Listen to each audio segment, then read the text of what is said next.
आखिरी चंद दिन दिसंबर के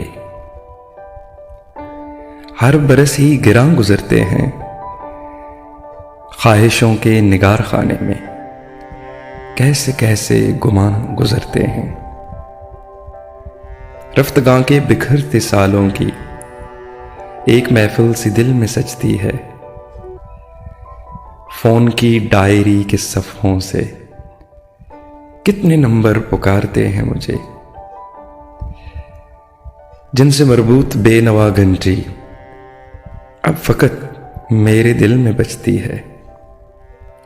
किस कदर प्यारे प्यारे नामों पर रेंगती बदनुमा लकीरें सी मेरी आंखों में फैल जाती हैं, दूरियां दायरे बनाती हैं। ध्यान की सीढ़ियों में क्या क्या अक्स मशअलें दर्द के जलाती हैं, ऐसे कागज पे फैल जाते हैं। हादसे के मकाम पर जैसे खून के सूखे निशानों पर चाक की लाइनें लगाते हैं।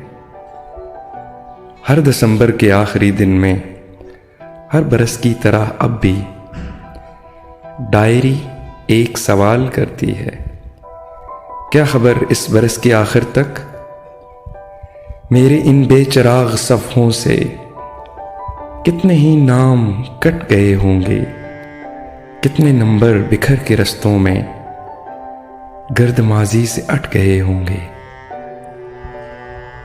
खाक की ढेर यूं के दामन में कितने तूफान सिमट गए होंगे। हर दिसंबर में सोचता हूं मैं, एक दिन इस तरह भी होना है, रंग को रोशनी में खोना है। अपने अपने घरों में रखी हुई डायरी दोस्त देखते होंगे, उनकी आंखों के खाकदानों में एक सहरा सा फैलता होगा और कुछ बेनिशान सफ़ों से नाम मेरा भी कट गया होगा। आखिरी दिन दिसंबर की।